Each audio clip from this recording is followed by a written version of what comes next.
আপনারা কি কখনো শুনেছেন যে মানুষের থেকেও বড় বড় পশু পাখি হয়? আজকে আলোচনা করব এমন একটি মুভি নিয়ে যা এই টপিকের উপর ভিত্তি করে তৈরি করা হয়েছে। মুভির শুরুতেই কিছু লোক জঙ্গলে আটকা পড়ে যায়। তাদের মধ্যে একজন মৌমাছির ব্যবহার করে জঙ্গল পাড়ি দেবার জন্য। তার দেখা দেখি অন্যরাও মৌমাছির উপর চড়ে বসে। তারপর আর পথ না দেখে রক নিজেরাও মৌমাছির উপর উঠে বসে। বিশাল এক জঙ্গল, নিচে বড় বড় পিঁপড়া বড় বড় ঘাস সংগ্রহ করতেছে। উড়ে যাওয়ার সময় হঠাৎ বিশাল বড় বড় পাখি তাদের পিছনে খাওয়ার জন্য। তারাও পালাতে থাকে। প্রথমে জ্যাক আর ক্রিস্টোফার পিছনে। এত বড় পাখি দেখে তারা ভয় পেয়ে যায়। তারপরও তারা পালাতে থাকে। অন্যদিকে বাকিরা, তাদেরও দুটো পাখি পিছু নেয়। প্রথমে তারা আলাদা হয়ে যায়। তারপর দুটো পাখির মধ্যে সংঘর্ষ করে তারা ওখান থেকে বুদ্ধিমত্তার সাথে বাহিরে চলে আসে।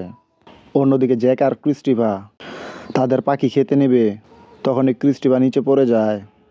এটা দেখে জ্যাক তাড়াতাড়ি নিচে আসে এবং ক্রিস্টোফারকে বাঁচায়। বিশাল এক ডাইনোসর দেখে সবাই ভয়ে ভয়ে এগোতে থাকে।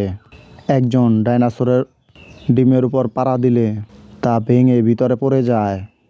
ভিতরে ডাইনোসরের বাচ্চা, যা দেখে চিল্লানি দিলে ডাইনোসর টের পেয়ে যায় এবং সবার পিছু নিতে থাকে। দৌড়াতে দৌড়াতে দুজন আলাদা হয়ে যায়। যখন মেয়েটাকে ডাইনোসর খেতে নেবে তখন জ্যাক এসে তাকে তার দিকে নিয়ে যায়।